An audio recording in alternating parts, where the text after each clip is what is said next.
皆さんごきげんよう、上川薫です。世界を揺り動かすトランプ関税。今日もまた大きな動きが発生しました。トランプ大統領は世界各国に高い関税を課している相互関税を中国を除いて90日間一時停止すると発表しました。世界的にも景気後退をかなりの確率で起こすトランプ関税。最悪の状況が少し緩和されることから、アメリカの株式市場、そして日本の株式市場でもどちらも株価は大幅に上昇しました。特にアメリカの株式市場は、市場が開いている時間のその真っ最中に、トランプ大統領が相互関税の一時停止を発表したものですから、かなりのお祭り騒ぎとなりました。ただしそこには問題点もあります。トランプ大統領は自分自身の決定に基づいて相互関税が停止されることを分かっていますから、本来であれば発言にはかなり慎重になるべきでした。しかし、相互関税を一時停止するその前に、すでに絶好の買い場だといったような話を SNS に投稿しました。この発言はあくまでも株式市場全体に対するものではなく、自分が立ち上げた SNS の運営会社の株価に対する言及でした。しかし、後から見れば必ず株が上がると分かっての発言でした。しかも、一時停止の正式な発表その10分前ぐらいから猛烈な買いが市場に入っており、トランプ大統領の取り巻きの人たちがかなりの利益を確保した可能性すら指摘されています。自らの政策によって株価を大幅に下げて、それによって買いやすくなったところで一気に購入し、さらに自分の政策変更に伴って株価が上がるのを見越しているというこの動き、一般の個人投資家の人たちからしてみれば、これはもはや株価操縦の見本のような動きです。とはいえ、これが政治的な問題になるかどうかはアメリカの話なので、まずは関税の一時停止のその内容から押さえておきましょう。まず第一にちょっと勘違いしてはならないのが、これはあくまでも一時停止に過ぎず、3ヶ月間の交渉期間が設けられました。この3ヶ月の間でアメリカとの間における外交交渉によってトランプ大統領個人が納得しなければ、結局のところ高い関税は実施されることとなります。ポイントとしては、アメリカの貿易赤字を減らすような提案をトランプ大統領にできるかどうかです。トランプ大統領は公式には各国のアメリカに対する関税政策を見直すべきだというような話はしていますが、そもそも相互関税のその計算の元手となっているのが関税率ではなく貿易赤字額を元にして計算していますから、ここは押さえておかなければならないポイントです。例えば日本の場合であれば、アメリカから日本へと何か物を輸入する際に高い関税が設けられているので、それをなくしましょうといった話は、トランプ大統領の心には響かない可能性が高いです。はっきりと、アメリカの抱えている貿易赤字を日本が〇〇を購入する量を増やすことによって大幅に改善しますよといった話の作り方の方が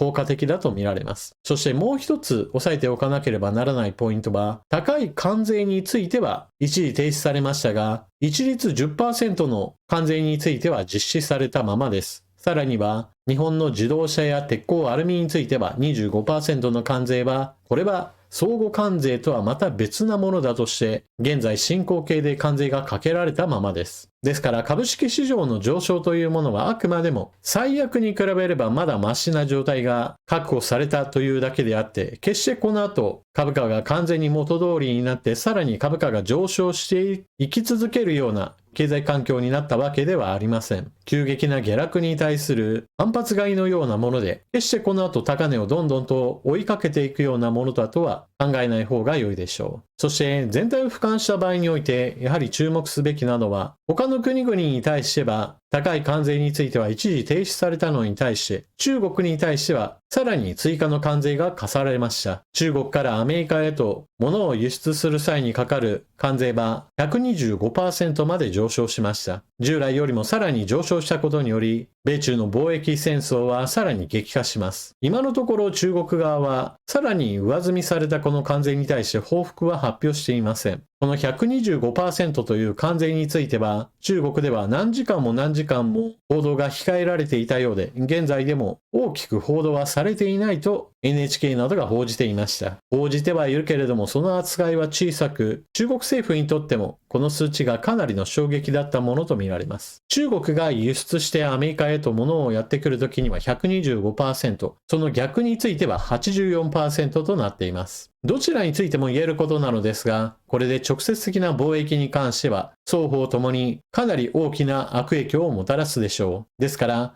どちらかだけが一方的にダメージを負うわけではありません。その要因として言えるのが、中国からアメリカへと物が動くこの流れに、アメリカの企業もかなり関わっているからです。アメリカは中国に対して膨大な貿易赤字を抱えていますが、その内訳を見ると、2種類あることを押さえておくべきです。まず第一に、アメリカ企業が中国に製造拠点を作り、そこで作られたものをアメリカへと輸出するという流れ。まずこれが大きな位置。そしてもう一つが中国企業自身が中国で製造、そしてアメリカの企業が購入するといった形で貿易が進む。この2つのラインでの物の流れがこれまではアメリカにとって大きな赤字を生み出していました。その1であるアメリカ企業が製造拠点として中国を使っていたことに関しては、規模が小さい企業もしくは小さい製造拠点であれば中国国外へと脱出することがまだできます。これは中国における大規模なリストラへとつなぐ動きであり、中国経済全体に対するインパクトもあるでしょう。ただし、代表的なこのビジネスモデルを使っている企業、アップルはあまりにも大きな工場を中国に持っているがために、完全に他の国へと移転することは難しいとしています。ましてや、アメリカ国内に製造拠点すべてを移すことは現実的ではないとしています。そのため、このままであれば、中国で作られたスマートフォン iPhone が関税 125%、値段として2倍以上になるといったことが現実になってしまうわけです。そこで現在 Apple が考えている関税の衝撃緩和策というのが、中国で作られた iPhone は世界各国アメリカを除く地域の需要を満たすために製造を続けて、中国以外での製造拠点が作ったものをアメリカへと持ってこようという関税回避策を取ろうとしています。例えばインドやベトナムで作ったものについて、それら全量をアメリカ向けへと転換していき、逆にそれらが出荷していた先を全部中国製へと切り替えるというわけです。ただし中国での製造量が最も大きい関係で、実際にはその回避策を取ったとしても、中国からアメリカへと渡る iPhone はかなりの数上ると言われています。そのため、どんなに策を取ったとしても iPhone の値上がりは避けられず、アメリカ国内でも早くもこれから先値上がりするだろうからといった形で Apple 製品を購入する人が増えているんだそうです。そして最も大きな打撃になるのが、中国企業がアメリカの企業向けに商品を販売していたルート。これは直接的に関税の大きな打撃を受けます。アメリカは3億人以上いる大きな市場であり、しかも一人一人が大きなお金を使える国ですから、他の国に物を輸出するよりも、基本的には中国企業にとっても大きな市場でした。しかし、関税に伴って商品価格が上昇し、価格競争力が大幅に減少し、他の国で作ったものの方が安いというのであれば、中国企業の製品が売れなくなっていきます。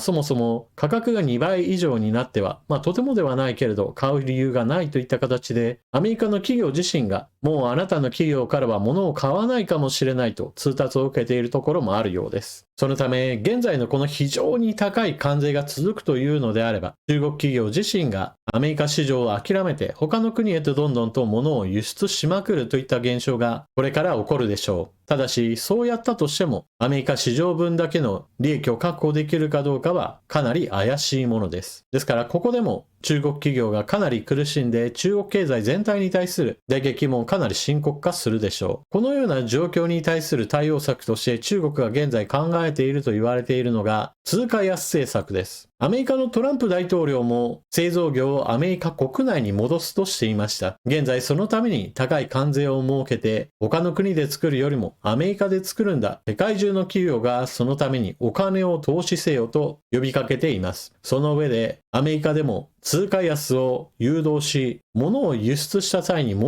けられる仕組みといったものを獲得しようとしています。中国も全く同じことを考えているわけです。すでに製造拠点がある中国が通貨安へと政策を一気に切り替えてきた場合における状況の変化はこれからどうなるかは見ておかなければなりません。一方においてトランプ大統領の政策は今回関税政策の発動から13時間で一転しました。同様にしてこれから3ヶ月猶予があるよとははしていますが、この3ヶ月が猶予期間というものも本当に3ヶ月が丸々確保されるかどうかはわかりません。1ヶ月、2ヶ月経ったらやっぱり猶予期間なしといった形でいきなり変わるかもしれませんし、交渉次第ではアメリカの貿易赤字を大幅に減らしてくれる提案があったので、あなたの国に対してはもう 10% の関税すらも取り外しましょうといった具合にして優遇するかもしれません。もうこのあたりは完全にトランプ大統領個人がどう考えるかみたいな話で、もはや誰にも読むことはできないでしょう。少なくとも今回の総合関税の一時停止に関しても、これを読み切っていたなんていう人は私は見かけたことがありません。ちなみに話が長くなったのでそろそろ締めにかかっていきますが、今回の総合関税の一時停止に関して日本もかなり影響したのではないかとも言われています。それがアメリカの国債売りです。アメリカの国債は日本や中国、そしてヨーロッパの国々でかなりの量を持っています。購入する際にはアメリカとしては大歓迎なのですが、一気に売り払うとなれば、アメリカがかなりこれを嫌って政治的な反発が起こると言われています。中国に対しては影響力は及ばないとは言われていますが、逆に日本の場合だと、米国債を売るぞと言えば、それによって日本の首相の首が飛ぶ可能性すらあるとも言われています。実際にそうなのかどうかはわかりませんが、そのぐらいの勢いでアメリカから圧力がかかると言われています。しかし今回、どうも日本初でアメリカ国債のかなりの売りが入ったことにより、金融市場が動き、この金融市場の動きの不穏さから株安でも態度を変えなかったトランプ大統領が相互関税の一時停止といったものを考えたと言われているのです。現在のアメリカは非常に大きな債務を抱えており、なるべく利率を下げたところで大きな資金調達をしたいと言われています。その際にアメリカの国債が売られまくって利率が上がった状態だと、非常に不都合な状態を生み出すとも言われています。一体何がトランプ大統領の心を変えたのかについては、トランプ大統領自身があまり話してはくれないので、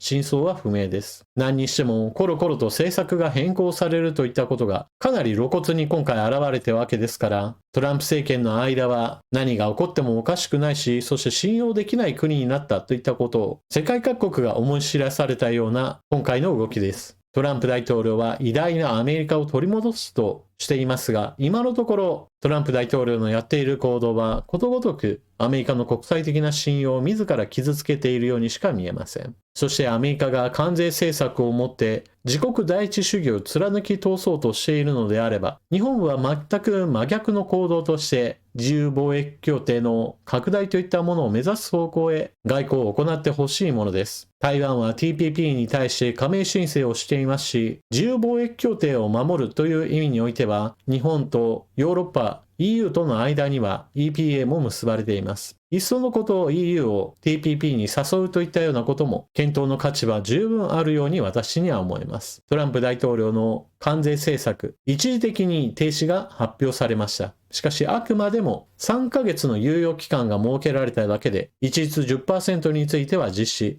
日本に対しては自動車や鉄鋼、アルミに対しての 25% 関税は今もかけられたままです。そして中国、アメリカ間の関税戦争は激化しており、国際経済はかなりの悪影響を受け、決して楽観できる状況ではありません。というわけで今回の動画はここまで。最後までご視聴いただきありがとうございました。今回はちょっと経済的な話ばかりで興味のなかった話かもしれません。しかし国際政治が私たちの生活へとつながってくる経済を揺り動かしている以上、この話題を避けて通るのもまた逆に難しいでしょう。ぜひとも経済の話も興味を持っていただけたらなと思っています。それでは次回の動画でまたお目にかかりましょう。またね。